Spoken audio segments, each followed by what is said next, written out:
Hey guys, are you ready to be spooked?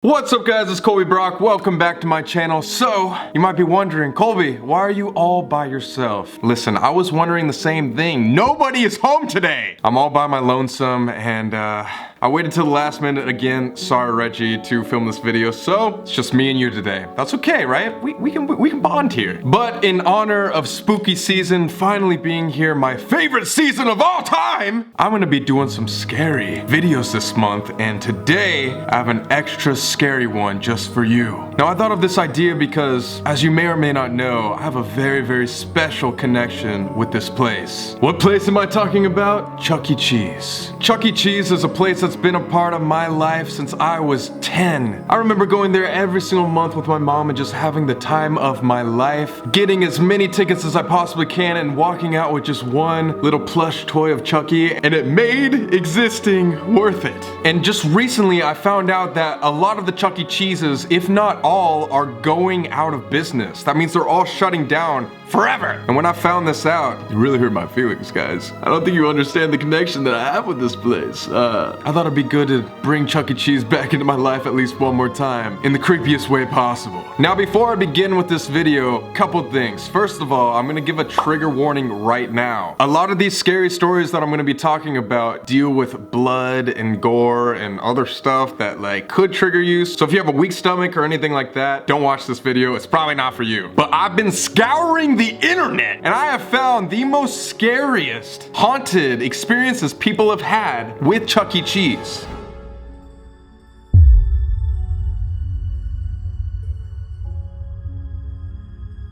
Another thing I really want to say and disclaim really quick is that I found these on the internet. A lot of these are from sites like creepypastas and stuff like that, which, as you may or may not know, could be true or not, so don't take everything 100% and believe it. These are just scary stories that I have found about Chuck E. Cheese, so I hope you guys are ready. Leave a like on this video if you want me to do more scary stuff like this in the future, and especially during this month, and yeah, let's get started. I hope you're scared. So I don't know if you guys are familiar with the game Five Nights at Freddy's, but anything to do with animatronics freak me the f out, and Chuck E. Cheese is an animatronic. Every single time I go to Chuck E. Cheese, even recently this year when I went, the animatronics seem to watch you as you move. They seem to have minds and lives of their own that we just don't know about, which just makes you wonder what actually happens behind closed doors when everything's shut down and the lights are off. Are these animatronics real beings that can just walk around in the night? I hope not, but we never know. Story number one I found is called Chuck E. Cheese Incident, which already sounds terrifying. Whenever there's people or names mentioned in these stories, I'm just going to call them person number one, person number two, yada yada yada, or just Chucky. So you guys will get the hint. So in the 70s, there was a guy working at Chuck E. Cheese called person number one, and he had a mental disorder, leaving him to believe that he was actually Chuck E. Cheese. Many of the other employees just thought Chucky loved his job, so they shrugged off the fact that he practically lived at Chuck E. Cheese's, even working extra hours after dark. Creepy as hell, okay? Soon after he started working at the pizzeria, children started to go missing. Chucky enticed the kids with promises that they won a secret competition,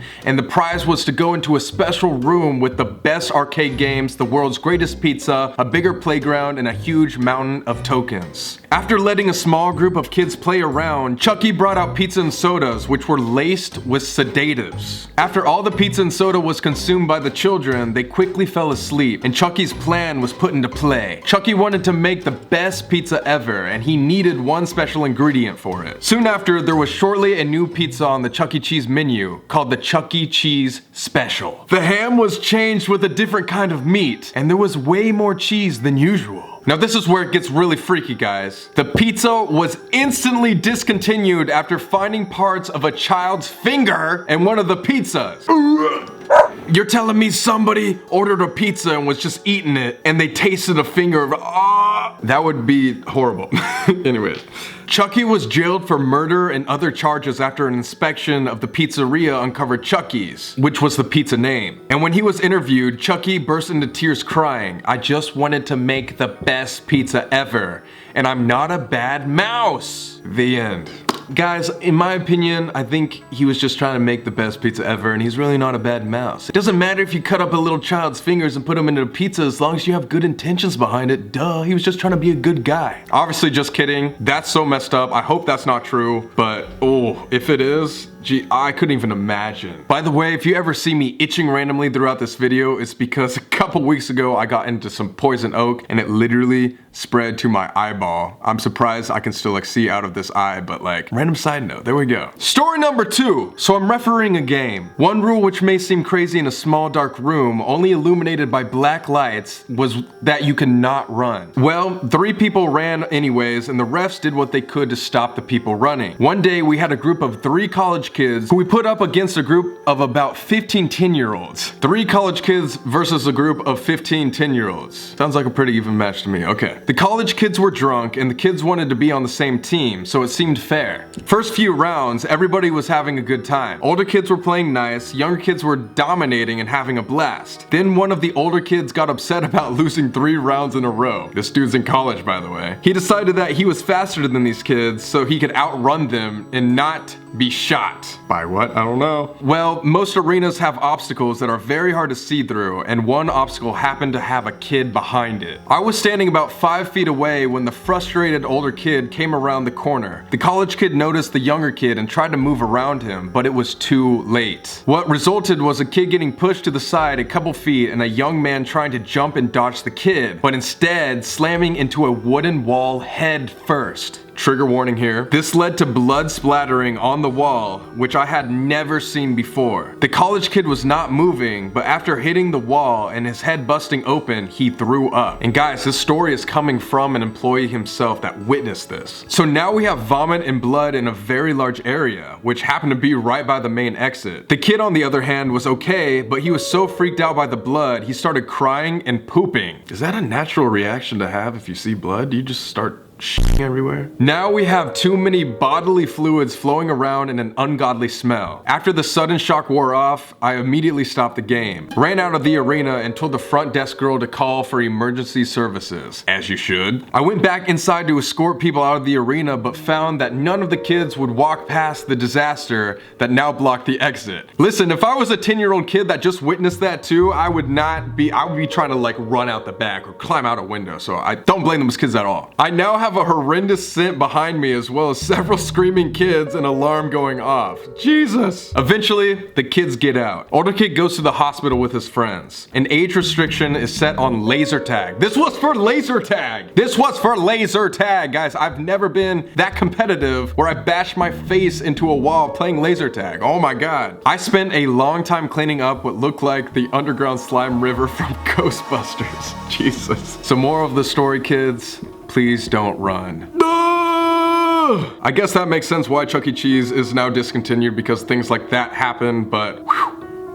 Story number 3. Now this one has to deal with some shooting, so again, trigger warning, but let's go. So in 1993, there was a shooting where 4 employees were shot and killed and a 5th employee was seriously injured at a Chuck E. Cheese restaurant. The killer, a 19-year-old kid who previously worked at the restaurant, was frustrated about being fired 5 months prior to the shooting and sought revenge by committing the attack. This kid got so mad that he couldn't dress up like Chucky anymore, that he did something so that is so messed up. He then fled the scene of the shooting with stolen money and restaurant items. What's he gonna steal, 1,000 tickets and an airhead? Like, I don't understand what you could take from a Chuck E. Cheese restaurant. Later on, this kid was sentenced to a lethal injection, which means he got the death penalty for this. He deserved it 100%, but that's just insane. So that's like generally what happened in the story, but here are the details, which get really, really creepy. So the killer entered the restaurant at 9 p.m. He ordered a ham and cheese sandwich and played an arcade game. He then hid in a restroom at about 9:50 p.m. He exited the restroom after closing at 10:05 and shot the 5 employees with a .25 caliber semi-automatic pistol. Person number 1 was cleaning the salad bar when she was shot close range in the right ear and was mortally wounded. Person number 2, 17 years old, was fatally shot near the left eye as he was vacuuming. Person number 3 pleaded for her life and sank to her knees, but the killer fatally shot her. Oh my god, this is horrible. Person number 4, the lone survivor of the shooting, returned to the restaurant after taking a smoke break outside, thinking the noise he had heard inside the restaurant were children popping balloons nearby. by. And as he walked through the restaurant and unloaded the utensils into the dishwasher, the killer came through the kitchen door, raised the handgun at him, and fired a shot that struck person number 4 right in the jaw. So he fell down to the floor and he played dead. The killer then forced the manager to open the safe, and after she opened it, he shot her in the ear. I don't know what this dude's problem is with ears, but it seems like he shot everybody just in the ear. This is horrible. It says the killer fled the scene with $1,500 worth of cash and game tokens. This motherfucker took game tokens. He was arrested at his mother's apartment 12 hours later. So this kid came in and shot everybody. Only one person survived and left with only $1,500 and tokens. That is an insane story, and again, sorry if that was triggering, but that's like, you can look that up and everything. That is 100% a real story. I'm glad that kid got what he deserved. That is horrible. But moving on from that gruesomeness, I have a couple more stories that employees themselves have talked about. I worked as a showgirl, okay, and occasionally had to wear the Chucky suit. Oh, okay, so that type of showgirl, gotcha. One day we were short-staffed and I didn't have another staff member to walk me around. I got jumped on by several kids, but one rowdy punched me in the face and it cut the skin that connects my lip to my gums. It has never healed. Woo! I was bleeding bad in the Chuck suit and ran back to the closet to change out of it. I think I pushed the kid too, but I can't remember. It hurt so bad. I quit that day. I would quit too if a little kid punched me in the face. You know what? I don't even know what I would do in that situation because you can't say anything. You just have to take it and then just be like, yeah, whatever. I'm bleeding from my mouth, but everything's cool. You guys saw my reaction when I saw Chuck E. Cheese. Like, that's my homie. I would never punch him in the face. I had to dress up in a freaking rat suit and got my ass kicked by a group of middle school boys. Oh my God. I am not a large girl by any means, so these kids were bigger than me and you could hardly see in that damn suit. Also, I had to call the cops a couple of times when people forgot one or more of their kids there.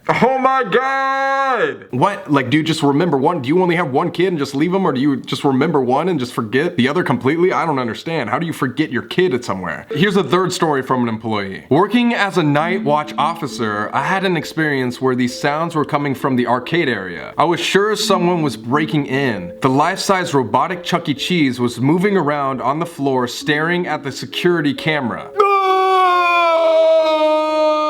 This is what I'm talking about animatronics being terrifying, guys. I do not mess with robotic things that move around on their own. That just, no. 3 days later, I quit the job and I've never even went near one of those hellholes again. Hellholes, Jesus Christ. Even if there is a huge shopping mall with a Chuck E. Cheese in the lot. Nope, not going in that mall. Looks like I'm driving to the one next state over. Oh my God. Another random note, I've always wanted to play scary games on this channel. Let me know if that's something you guys want to see me do. Like, maybe I will play like a Five Nights at Freddy's or something like that, but let me know if you want to see that and I'll do it. And finally, I have one more scary stories for you guys. This is a creepypasta story on Wattpad, so take it or leave it, but it's pretty freaky. It all began the first time I had ever visited the place. I was around the age 5 or 6, so of course I was pretty ecstatic to go. Are you saying you can't be excited being a 23-year-old going to Chuck E. Cheese? Because you're fucking wrong. Seeing all those commercials of kids eating pizza and running around without a care in the world on arcade games made me almost get down on my hands and knees and plead and beg my mom to take me. After finally getting her to break, she took me. I was the happiest kid in the whole world. My mom drove me over just a few hours before evening, so maybe around 4:30 or so. And I almost knocked over the woman at the door who gave you the stamp in your hand, running ahead of my mom and bursting through the doors like a maniac child. Again, this was just me and my friends about a few months ago. Kind of embarrassing. After a bit, I stumbled on over to a game like whack-a-mole, but with sharks, right by the staff-only room. One shark whacking minute later, I'd won the game. Before I could squeal in success and collect my tickets, my ears caught the sound of something very strange going near the staff-only room. I could hear someone say, "Test number 15 on mutated rat results in angry behavior, such as throwing desk and scientists at the wall." I then began to wonder what in the world they could be talking about. Maybe they were making a new game, but being so young, I had no idea at all what was actually going on in there. And being curious and feeling a bit interested, I pressed myself against the door and listened in as carefully as a 6-year-old could. I could hear them snapping at each other, things like, "What are we gonna do with this beast?" And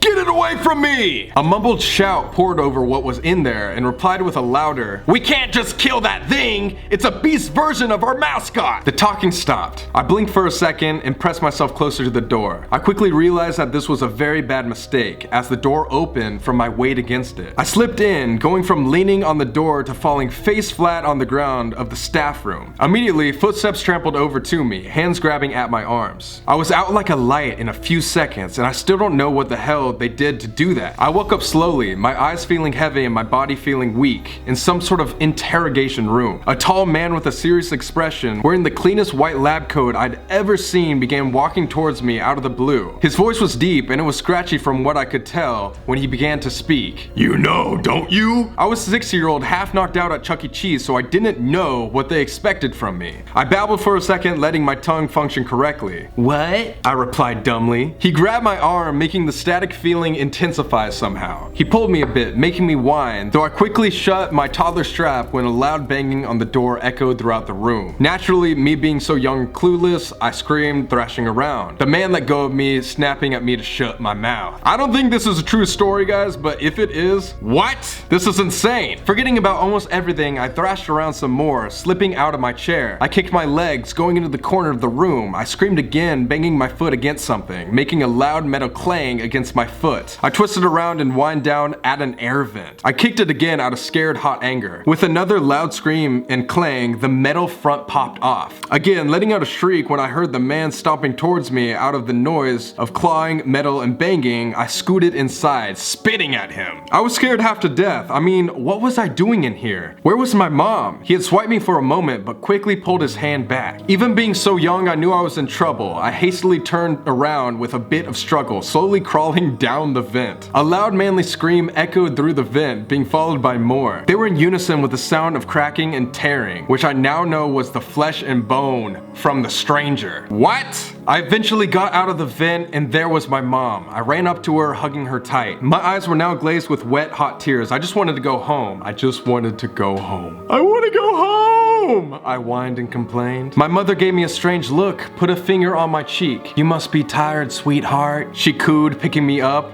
I clenched my my small fist, holding tightly onto her shirt. We walked out of the building, me being oh so lovingly carried to the car. A distant whir of sirens in the distance became a bit louder, and police cars pulled into the parking lot and skidded to a halt in front of the once amazing and fun Chuck E. Cheese. My mother ran to the car and quickly buckled me in the car seat. A couple of hours later, home and safe, that night I walked out of my room to get some water before I went to bed. A habit of me trying to procrastinate so I didn't have to sleep, and my mother was watching the news. The reporter was talking about some kind of mutated rat coming out of Chuck E. Cheese and disappearing down the alleyways. So what happened to the real Chuck E. Cheese? God only knows. But I will never, and I repeat, never go into a damn Chuck E. Cheese for as long as I live.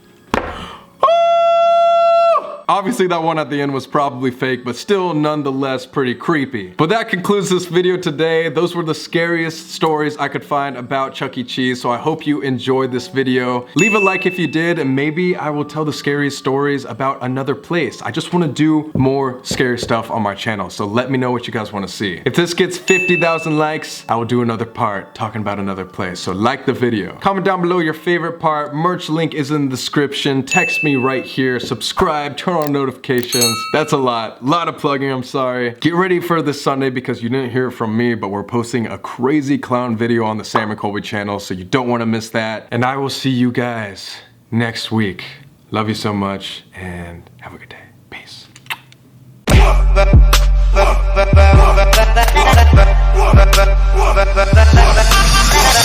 My hair was all messed up the fuck.